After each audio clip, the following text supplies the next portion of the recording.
You've tuned in to Books, Business, and Beyond, the show that teaches you how to maximize your income from your book to create the lifestyle you want. Now here's your host, the girl who loves spinning nunchucks around her head and Legos, Kristen the Book Ninja Eckstein, and her partner in success, Shelley Hitz. Hey everyone, and welcome back to another episode of Books, Business, and Beyond. This is your host, Kristen Joy, with my co-host, the awesome Shelley Hitz. Say hi, Shelley. Hey everyone, it's great to be back with you. And today we have a special guest, Sarah Davidson. Sarah is an Instagram expert, and I had the pleasure of sitting next to her on a couch on the Marketer's Cruise for, how long was that, Sarah? Like 20 minutes? We sat there chatting with each other? Yeah, for a while. It was so fun.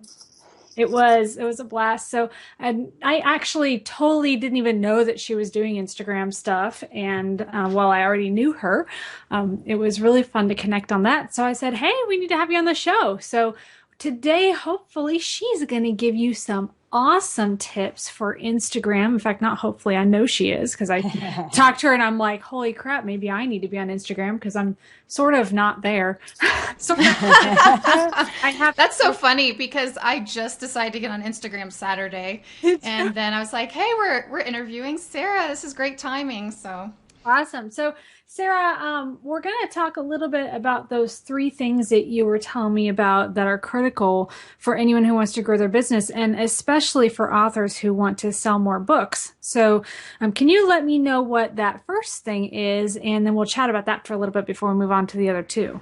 Yeah, sure. So first of all, I just want to say you guys are going to love Instagram because it's so easy to get results, and you can get much better engagement. It's like 18 times better engagement than Facebook. So more likes and comments. It's easier to get followers quickly on Instagram. And then the traffic that you get and the leads that you get are much higher quality than you get from other social platforms. And I just love it because it's easy. And I don't want to say that I'm lazy, but you don't have to post that often to get really good results. So that's one of the things that is fantastic about Instagram. So if I haven't convinced you yet, I just wanted to throw out a few more tidbits to get you excited about it. Oh, I'm definitely excited. So what is that first thing that we need to be aware of? Yeah. So the first thing that's really critical is on Instagram that you set up your profile correctly. And so you can create as many accounts as you want on Instagram. All you need is a different email address. There's no fan page or business account and personal account, right? So if you set up an account for your business or for your book, you want to set up one account for each audience. So if you're an author that has some books in 2 different topics, so some are maybe around, pet training, and others could be in a different, gardening area, you'd want to have an account really for each audience. Okay, because you want your content to be really engaging to those people that you are trying to reach. So the people that you want to read your books. And so when you set up your profile, it's really important just to add a little bit of personality about you and your business so people can get to know you a little bit and give them a really compelling reason to follow you. It's just important if people check out your profile, and they will when you're on Instagram, because people are really engaged there. And so when they check out your profile, you just want to tell them, what are they going to get when they follow you? And that will help you grow your followers a lot faster. Cool. That's a great tip. So Shelley, do you have anything to add to that? Because I honestly haven't even looked at Instagram in probably like a year. Yeah, so I was setting up my profile and everything this weekend, and it's very true. Like when I was looking at people's accounts, I was looking at their profile, what are they involved in, are they in my target audience, that sort of thing. And so it definitely is something to look at. One thing I did is I added some little icons into my profile. You can see it at instagram.com/Shelley.Hitz. Someone took Shelley Hitz. I don't know who did, but anyways, how could they? There's a dot in there. But I put little icons, and I may change them from time to time just to catch people's attention, make it stand out a little bit more. And I did that just in my text messaging. I created the message for my profile, and then I just copied it and pasted it into Instagram. So that's a really good tip if you want your profile to stand out. Yeah, that's great. And that really helps you show your personality kind of visually in your profile too. Awesome. So, what's the second thing that we need to be aware of when we are starting out on Instagram? Oh, can I give you one more tip about your profile? Of course. I know I keep taking you back, but I just want to say make sure that you put your best contact information in your profile. And that's the place that you get your one live website link. So, one clickable URL on Instagram, and the only place you can put it is into your profile bio.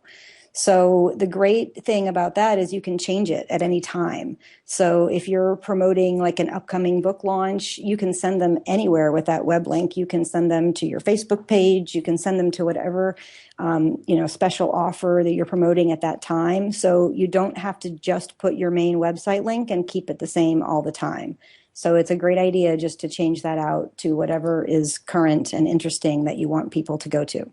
I would not have even thought to do that because I'm used to, sites where you can have multiple links, but it makes sense because with one link, there's no confusion. Mm-hmm. People will be able to click that one thing because it's the only thing they can click. That's awesome. Right. Cool. So exactly. What's that second thing that you wanted to tell us about that's important? So the second thing is really to share the right kind of content that's appropriate for Instagram and really at the right cadence, because you don't want to post too much on Instagram. You really want to post, one maximum about 3 times a day. And statistics show if you go over that, your engagement will start to drop. People don't want to see tons of content.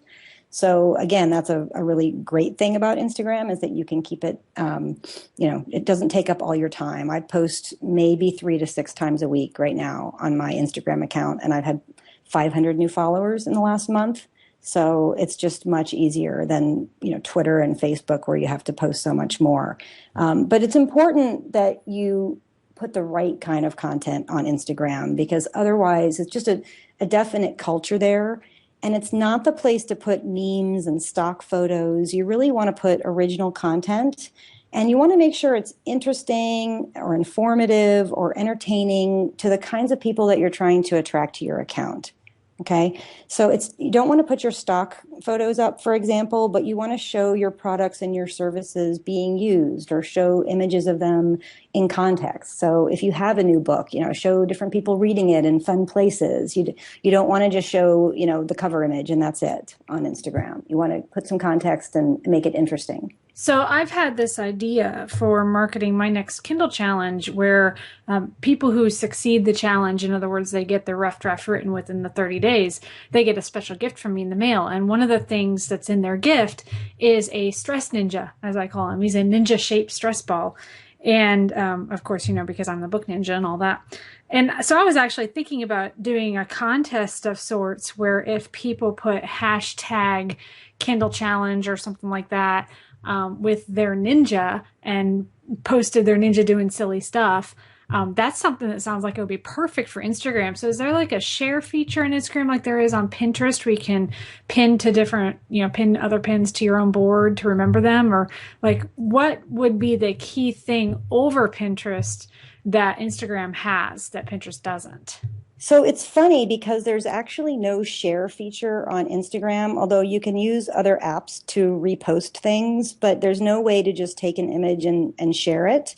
Although you can share like a link, on the web to an Instagram image somewhere, but it's not like on Facebook where you can just click and easily share the image. But that is a really great idea for a contest that would work super well on Instagram, and it would be fun and people love that. But you have to use a hashtag to be the thing that ties it all together.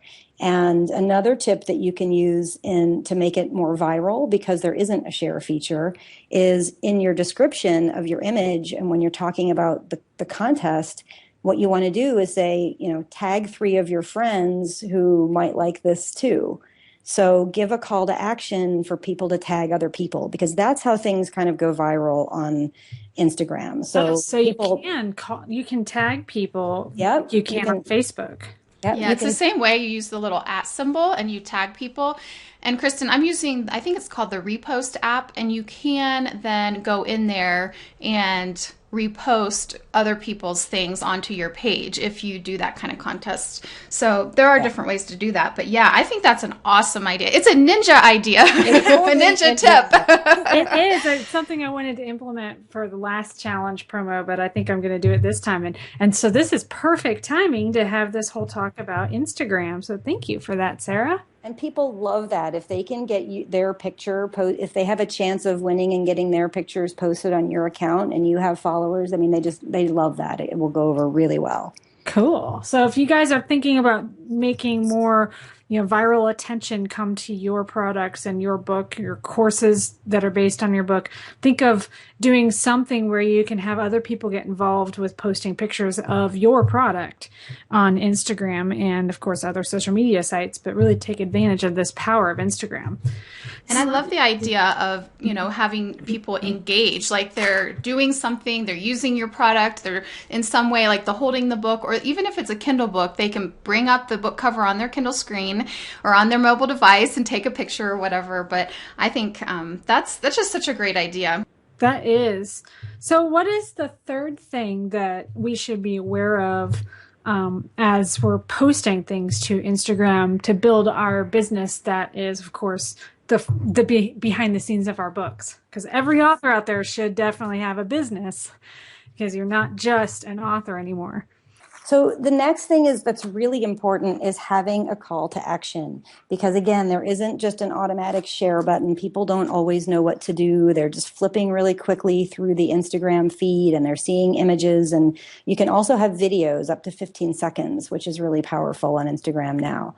But you want to make sure that you have a call to action, not just in your bio, like I mentioned, but also in your posts themselves. And you can put this into your description. You can even add it into comments after, on old images that you have. And a call to action doesn't always have to be go buy my product or, go get my free gift. It can be something really simple like double tap if you like this, because if you double tap on an image or a video in Instagram on the app, it'll make this little heart symbol, and that means you like it. So there isn't a like button, you just double tap. And so a call to action on one of your images or videos can just be double tap if you like this, and that will just help you get your engagement up. And you can also put a call to action, like I mentioned, that says, tag 3 friends or tag other people that would like this too. If you know people that would benefit this, please share. And so you can tag other accounts when you're posting your images. That's another great way to get engagement and expand your reach. But other people can also add the tags to the comments on your images and your posts, and that way they can start to bring in a wider audience too. And all of that will just help your engagement. And that means that your content is going to be suggested more often on Instagram to other accounts, and it's just going to give you more visibility. Speaking of expanding your reach, like you mentioned the hashtag thing earlier and tagging friends and such, is there a way to track how far your image has gone? I haven't seen something that shows exactly how far your image has gone, but there's a really awesome tool called Iconosquare that's free that you can load up your Instagram account, and that will show you all of your engagement stats, and it just gives you a wealth of data. It will tell you what time of day and what day of the week are people engaging with your content more. And that's another tip, is to experiment a little bit with posting at different times of the day, and then you can see where you're getting the most interaction and engagement. Primarily for most accounts, it tends to be in the evenings. I would say from, 6 p.m. onwards in the evenings, because and a lot of times in the mornings too, because people are on Instagram. Remember, it's a mobile platform. It's a mobile app. So that tends to be when people are kind of flipping through their mobile phone. But you still have to play around with it because your audience could be a little bit different. So you can use a tool like Iconosquare to give you all kinds of data about, the number of people that are following you, what kind of content is getting the most engagement, which filters you're using are giving you the most engagement. So it's a really powerful tool. Yeah, it's awesome. And just so you know, I went to my picture I just posted today and I said, double tap if you if you plan on never giving up, because that's part of the quote. So I just took action on your little tip. That's perfect. It's funny because we don't think about the call to action. It's such a simple thing, but if you just tell people what to do, they do it, and just make it simple and easy. And I'm always a fan of just, one simple next step, right? That's marketing 101. And yeah, it's so easy even for marketers that, teach this like myself to sometimes not do that because it's an extra step. But it's an extra step that takes 1 minute that could really, yield a lot of results. So, Yep. You had mentioned the hashtags too, because that's another way to get bigger reach and reach new audiences and reach the target audiences that you're trying to attract for your content, is to make sure that you use hashtags when you're posting.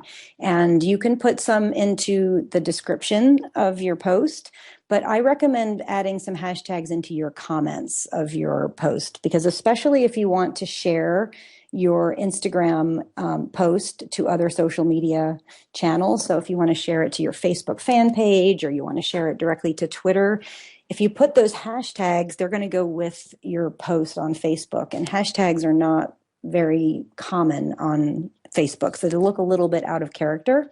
And sometimes if you put a bunch of hashtags right in your description, it kind of takes up from that prime real estate that you want people to see, right?